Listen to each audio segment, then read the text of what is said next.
Invest in prevention. Save lives, save livelihoods, save money. Thank you, Jim, and thank you all. Thank you, Dr. Gura.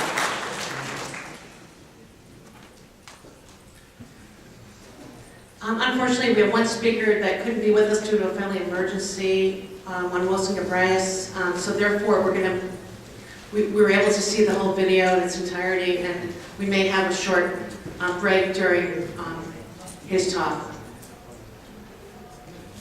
With that, we're pleased to have Dr. Salman with us. Good morning, everybody. I'm Salman. I am a professor of veterinary epidemiology at Colorado State University, and it was my honor to be in this meeting and to say hello to Jim. I wish that he is here with us. As usually, he will be really very full of energy to do a lot of the things during a meeting like this and challenging us as much as possible. What I will talk is a little bit about the climate changes and how it's related to the veterinary medicine and isn't within the One Health concept or not. I think climate changes and livestock production, the link between them is you cannot have a livestock system without have some influence by the weather and the climate. This is part of the business and operations all the time that way. And climate change is expected to be impact on the livestock production in general, and that is being addressed and known by the user but also the producer in general. Climate changes can be potentially a threat to the establishment and the aspect of the livestock production, but it also can be part of the opportunities for us to influence how the system should be addressed. A lot of the other speakers talking about opportunities. I really believe this is an opportunity for us in that way. I want to indicate, as I'm not talking about a climate warming system, I'm talking climate changes, which the warming could be part of it or not. And any type of livestock production is influenced by the long-term climate changes. It's not only the weather, it's by the climate. And that's the effect here is mainly how the livestock system is located geographically in certain area, but also is how it's influenced where the intensification and the production of the livestock system in various parts of the world in that way. And mainly the main issue is here to optimize on the production in general. But also these climate changes may require some adjustment, and the adjustment in the livestock system will require our input through the profession of veterinary medicine in order to maintain good production and also to optimize on the production. And I don't mean the maximizing. I differentiate between optimizing and the maximizing. A lot of us have seen this type of the triangle, and epidemiology, everything we do is just we have to show it in a visual way. And when the interaction between a human and animal and the environment is all the time, is this through the intersection with the different areas. But one thing is important is how these are influenced by two issues, in my opinion, is the climate and the politics. Without these, then the system will not be in harmony in order to make and optimize on the production. And both the climate and the politics will influence each of these three components in general. For a good reason, USAID has initiated a program. It's called Adapting Livestock System to Climate Changes. I really will emphasize adapting rather than only changing the system in that way. And this is part of what is called the CRISP program, which is the Collaborative Research Support Program. And it's mainly is to obtain some baseline data and looking for the various approaches in which the livestock system in various parts of the world and how that it can be affected by the climate changes. What is really needed is from this is like we have to consider the disease ecology and risk mapping and maybe have more wider approach with interdisciplinary rather than multidisciplinary approach to the protection of the livestock system, including the health aspect of the system. So it will require also a system in which like you consider the multiple outcome and in relation to the climate changes rather than focusing on only one outcome. It's really, I like to say, is the fundamental including of the certain factor related to the climate changes and looking on the cascade measures in the state of what conventionally what we have done is looking on individual measures in that respect. I really believe like in veterinary medicine we are unique in terms of the comparative medicine. We are unique in doing this type of multi-approaches because we do have that type of tools in relation to the comparative medicine. So here is, I really believe like we have the opportunity to move in that respect in that way.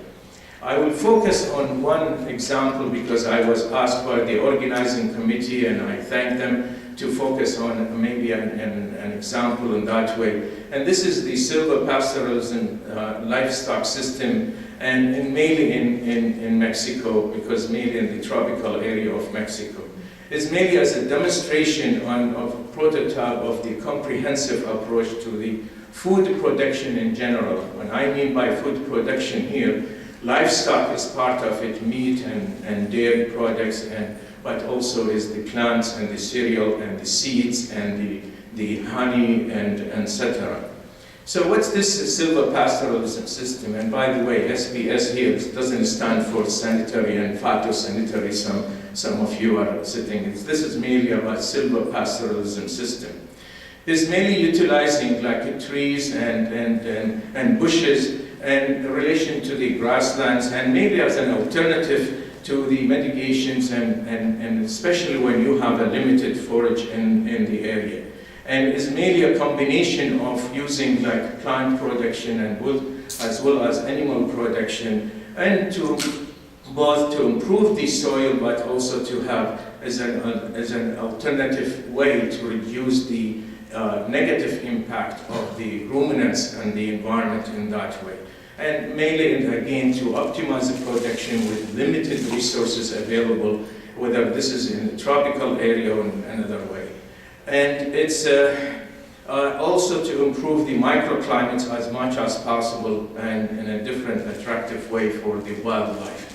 I really find it is, and this is not part actually of the USAID project at all, but I find this system is just really, we can expand on it and mainly to have it like, I would like to call it like a major input or several inputs, but it's also to have several outputs from the system in general. Currently, there are several states in Mexico in which they are applying this system, but my familiarity is only with two of these states in Yucatan and Michoacan, in which like they do have this an application and is being very extensively used now by the ranchers. And I will say this is unfortunately is the veterinary medicine have very limited input currently in this respect because we don't look at like if there is a need for the animal health component in the system. And that's maybe that's one thing which can be changed, needs to be changed. When you look on the system and you really look on how they raise these cattle and sheep and bees under trees and under bushes and how they are really in harmony with the environment, but they still producing. I really was talking with one of the ranchers there a couple of weeks ago when I was there, and what he was telling me, he said like I used to be in the intensive system. I found it like it's not really useful for me and I cannot make money anymore. He said with this system I can make money in that way. This is also another issue which I think is very important especially from our European side, in which like they continue asking us about animal welfare and how we need to treat animals in a much better way. When you look on a system like this, you will see like this is the calves is all the time with the cows, and still the cows can produce enough milk to maintain the environment and or to maintain the I would say the profit for the producer. But they also, the producer will not depend only on milk and cheese and meat. We'll have other issue or other products such as lemon in this situation, where cattle will be raised under this lemons and all the time in that way. I found it as, I don't know what happened here, but it's just to show like a cow and a calf, and just in case if you don't know what's going. And here is, again, as I said, is like when the calves will have enough period of colostrum, then you will get less any of the type of the calves covers that you could see in the real system. And I think it's one of the alternative way that we need to think about, especially when we come to the issue like how to feed 9 billion people in the future. And it's, again, I really feel like it's our role in veterinary medicine through some of the initiatives like Jim Steele started way back. I think we can make a difference in the world. And thanks again.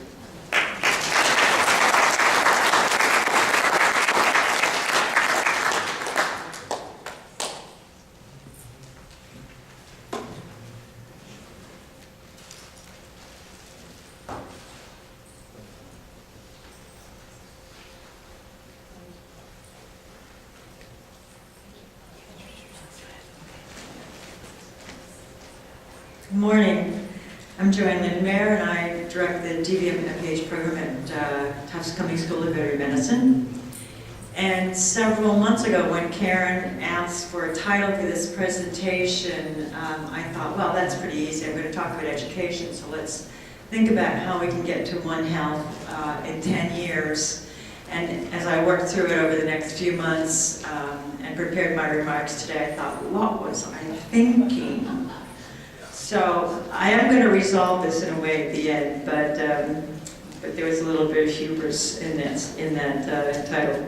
So first, I do want to thank members of the organizing committee, Karen and Craig, especially the AVMA for hosting this forum. And I want to, of course, thank Jim Steele and just say to him how wonderful it is that he could be here with us today. And that I feel thrilled that I've been invited to be here, especially with a room full of like-minded colleagues. So when I was thinking about this topic, my first thought was, well, why don't I try to get some clues by asking Jim where things were, what was his thinking when he began his veterinary medical career about 80 years ago. And he sent me a long letter, which I treasure and will continue to treasure. He made, I think, 3 important points there. His first point was that his greatest concern back when he was beginning his career was to defend the public health veterinarian in the United States public health system and also in states, because at that time there were only 4 states that had a state public health veterinarian. He also said that the APHA and various public health associations in states were interested in hearing what veterinarians could bring to the state health department and to public health practice. And that was particularly in the area of livestock health and interstate transport. When he was invited to CDC to join CDC, he said he was very surprised to find out that he was given a staff and a car, because at that time he described himself as just a small body trying to say that there was still a place for veterinarians in public health. And I dare say that none of us in this room would consider Jim a small body in any way, shape, or form. Happily, after Jim's experience at CDC, WHO, with the approval of the FAO, went on to recreate the example that he had developed at CDC. And then lastly, I asked him, did he consider One Health to be a logical extension of veterinary public health? And he said he did. He said initially county agents used to go out, many of these county agents were veterinarians, and they used to go out to farm families. And at that point, they would offer health advice. And he said that the veterinarian will influence, human medicine, dental medicine, nursing, engineering, pharmacology, and many other disciplines, and they will in turn be willing to help with related animal health problems. So this was a very, going from county extension agents to what his vision is right now, I think it's a logical step from veterinary public health to One Health. So I'd like to have a little sidebar with Jim now, which you can all listen to. And I'd like to say that, Jim, we are still explaining the role of the veterinarian in public health. Public health is still interested in what we bring to the table, and it's still up to our profession to help public health and human medical professionals understand what we can do for the health of the public. And now, there's not just one very large body, but there are very many smaller bodies, I dare say, who will be saying that there is a place for veterinarians in One Health. So looking a little bit more deeply into One Health, I went into Google and I looked at the number of hits that one got from searching on the terms One Health. And you can see that so far the peak is considered to be 100. Obviously that's a moving target and I expect that it will go up. But the peak of interest in One Health was in 2013, and there was a reasonable bit of interest in it through the early 2000s. I went then on the Web of Knowledge to say, okay, what are the number of records, scholarly citations that reference One Health by year? And you can see that there was a little blip here in the early 1990s, but that it's grown dramatically in 2011, recognizing still that there were less than 160 publications at that time. And so I was interested in where those publications actually came from. And if you look at it by the type of journal that actually publishes it, well, it's probably no surprise to you that EcoHealth is the biggest one, but AVMA, Vet Italiana, Vet Record, and these seem to be the journals that are publishing articles about One Health. And then there are a few others, and British Medical Journal is in there as well, which says a lot about the Brits. And then finally, by research area, who is publishing these articles? Environmental and Occupational Health. It's a shout out to Hugh Mainzer. Veterinary Science, General International Medicine and Healthcare Services, Environmental Ecology, and then you can see further on down the line. So what did I conclude from that? Well, I concluded, first of all, that interest in One Health is increasing, and that veterinary medicine, to a large extent, is leading One Health research and scholarship, and it really is up to us to lead public health and human medical professionals, as well as environmentalists, into a world where One Health becomes the norm. But we are educators. And we stand here today envisioning what veterinary medicine will do for public health in the next 100 years when Jim celebrates his 200th birthday. But we in this room are not going to make that happen. We have the vision, we will discuss it, we'll come up with some ideas. But the challenge is really to our students who will make it happen. And if they are to bring this vision to life and extend it beyond what we can envision here today, then it's we who need to teach them how to do that. And I would say that if we're going to do that, we nearly need to make ginormous changes to what we teach and how. So I have two students in this room, and I'm sure they will identify with this slide. This is largely the way we teach veterinary medicine right now. Mr. Osborne, may I be excused, my brain is full. I felt like that when I was a veterinary medical student. I can tell you that my students feel the same way. And one of the problems for that is because a lot of their curriculum is really about clinical services. One of the problems about that is that really important disciplines that will be extremely important to One Health, epidemiology, biostatistics, they're getting very short shrift in the veterinary medical curriculum. And you have a 24-hour course and you put it on the shelf and then you go and you do your clinical work. And that's just not acceptable anymore. So I would say that what we need to do is to, I'm going to look at 4 elements. So we need to define animal health as an entree into what we do for human health, for environmental health, for public health. That means, if you look here, we have different nodes. So what kind of information are we going to accumulate and teach to our students? And how much of each one of these nodes, if one imagines that each one of these is a separate little piece of information, which nodes are going to be more important and which ones are going to be less important, and which ones are going to be strategic and which ones are going to fall out of use. And of course, this is a dynamic system. But as veterinarians, it's we who need to use what we know about animal health as an entree into other areas. Second, we need to investigate what these relationships are. Are they unidirectional? Are they bidirectional? How strong are they? Third, we need to weight those notes. So which ones are more important and which ones are less important? And in doing so, we need to come up with some kind of conclusion that may be a clinical decision, or it may be a decision about a program or a policy. And you can see that those relationships, the nodes, the relationships here, and taking the whole thing into account in terms of human health, essentially mirrors the way we'll be teaching our students, and we need to apply that in a much bigger context.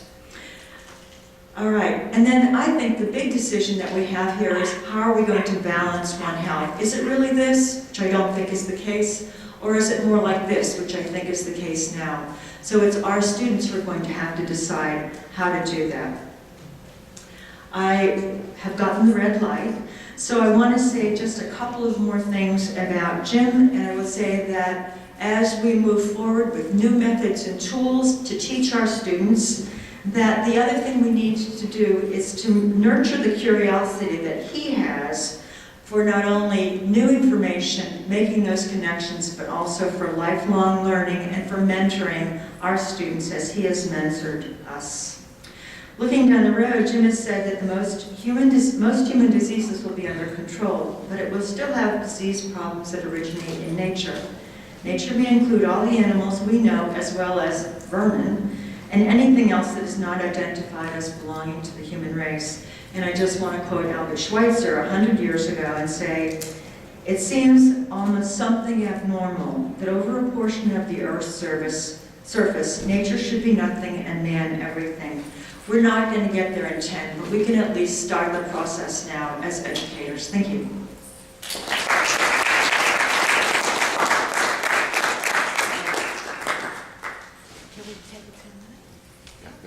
Good, I can change the chip. Okay, we're going to take a 10-minute break because we're sorry that one Wilson can't be here, but give us all a chance to take a quick break. But we really hope you can get back here at 12:20 to hear about rabies elimination and some other very, very good presentations, and then leading up to our panel. Thank you.